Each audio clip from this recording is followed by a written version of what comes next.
Hey everybody, this is Anne from Doubting Believer, and today is the first Sunday of Advent. I know if you have a chocolate Advent calendar or some kind of Advent calendar, it doesn't start till December 1st, but in the church, Advent always starts 4 Sundays before Christmas Day, and that is today. So this is the beginning of a brand new church year. So for those of you who have been waiting for this year to be over and a new year to begin, congrats, you made it. This is New Year's Day for the church. It is the start of a brand new liturgical year. So you can leave the previous year behind and start on something new. So throughout the Sundays of Advent, the weeks of Advent, the purpose of Advent is to prepare our hearts and our minds and our souls for the coming of the birth of Christ. And we do that through lighting candles, through telling stories, through prayer, through activities. It's a time of anticipation and waiting. And there are also 4 themes that always emerge in Advent, no matter what scriptures are used on the various Sundays. But they are the themes of hope, peace, love, and joy. Hope, peace, love, and joy. Those are the themes that come up over and over again in Advent as we get ready for Christmas. And this year at Doubting Believer, we're using the theme Special Delivery because the scriptures that come up on Sundays are all stories of people being delivered or of some kind of deliverance. And couldn't we all be delivered? Or don't we all need a little deliverance right about now? So our first story for the Advent season, if you've listened to the Bible Stories for Big Kids podcast, is the story of Daniel in the lion's den. And of course, Daniel is delivered from the mouths of the lions. You don't have to have read the Bible or even be a church person to know the story of Daniel in the lion's den. It's one of those that everybody has heard one time or another.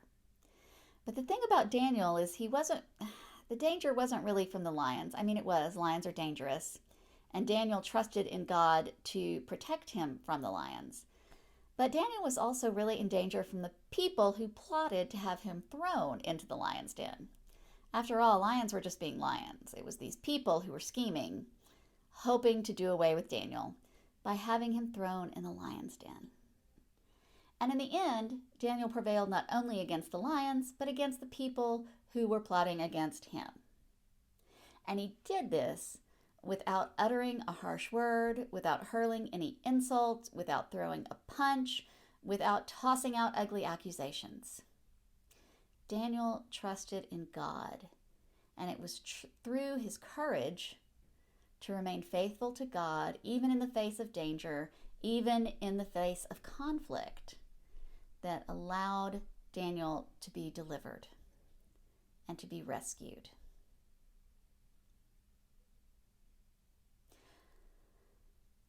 So what do we need to do? What do we need to do to be rescued from the lions or the people who would have us thrown into the lion pit? The other day I was getting ready, I was making a playlist because I make a playlist for everything. But some of you may already be doing this with me. We are walking 90 miles between the first Sunday of Advent and Christmas Day because that is the distance that Mary and Joseph walked from Nazareth to Bethlehem on the way to the birth of the baby Jesus. So several of us are joining in, and over the course of that time, we'll be walking a total of 90 miles. I got my first 3.5 miles in today. I'm off to a good start. But I was making a playlist for this, and one of my favorite Christmas songs is Go Tell It on the Mountain. And, the song, Go Tell It on the Mountain, that Jesus Christ is born. And the reason people were told at the time to go tell it on the mountain is that was the best place that people could hear you. That's how the most people could hear, is if you went up on a hill or a tall place and you shouted out across the valley, across where the people were. That was the best way to reach the most people with the good news, to go tell it on the mountain. That is not such an effective tool these days, to climb up on the mountain to share the good news. But you know what is? Where you're watching me right now. Because if you're watching this, you are either on Facebook or Instagram or YouTube or a blog. You're on the interwebs. You're on social media. And I think right now that is our very best place to reach the most people with the good news of the coming of Christ. So what if, and bear with me here, I do tie this together. It may be just in my brain, but hopefully it resonates with you a little as well. We all feel at times like we've been thrown into the lion's den, and we have all had people in our lives who we feel like are conspiring to get us into that lion's den. But what if for Advent we take on the courage of Daniel in order to be delivered from those who would work against us, from those who would work against the people we are trying to help, from those who would work against people we love?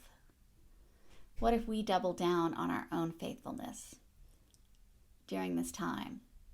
And instead of hurling insults or angry words or even throwing any punches, what if we doubled down on our own faithfulness?